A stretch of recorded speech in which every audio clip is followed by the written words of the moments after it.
Assalamu alaikum wa rahmatullah. My brothers and sisters, I wanted to share something that happened with me personally.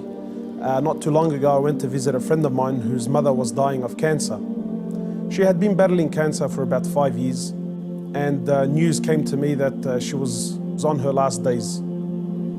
So I went to visit the brother, and as I sat down with him, he was explaining to me that his mother is going through that state of sakarat al-maut, conscious and unconscious, and that the cancer was really starting to spread all over.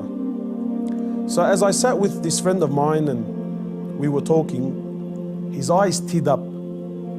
So I assumed that because his mother's dying, and so I tried to comfort him, and I said to him, look, this is natural in life. And he said to me, I'm not crying because she's leaving. And of course I am upset, but that's not why I'm crying. I said, then why are you upset? He said, I'm upset because all my life I've never thanked my mother for what she's done.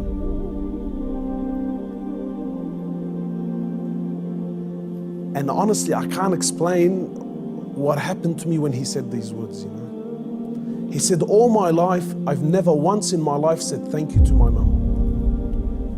He said, and now that she's sitting in the next room and she's alive, but she's conscious and unconscious, and even if I spoke to her, she's not going to be able to understand or comprehend the words that I'm saying. And wallahi, my brothers and sisters, this really affected me. That all his life, all of our lives, for those of us who are fortunate enough that their mothers are still around, my mum has been there all my life, never failed me once, and never once have I ever come to her and just said thank you. And not one of those thank yous with some flowers, and that's a good thank you, but those really deep thank yous. That thank you that if she left me now, I've told her and I've thanked her from the depths of my heart. Wallahi, my brothers and sisters, I haven't been able to forget this. That when was the last time you thanked your mother? When was the last time you showed your mother genuine appreciation for everything that she's ever done? Or are we going to be like those, or are we going to be of those who, when our mothers leave us permanently, then we will sit back and remember and start to regret that I didn't take advantage of the opportunity when I had it.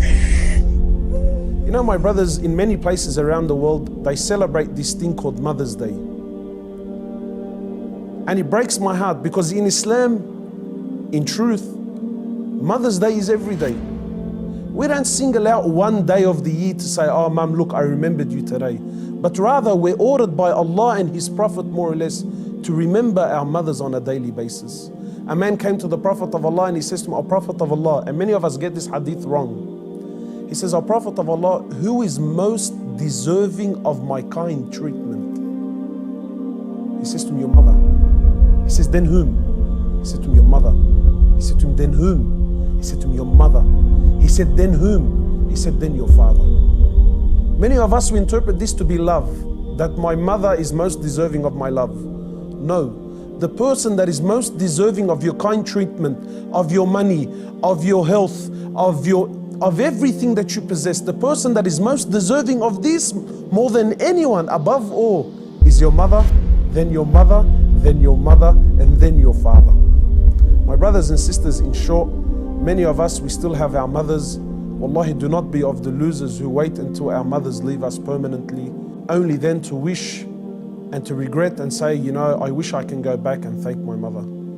If your mother is still around, run. By Allah, run to her and thank her for everything that she's done.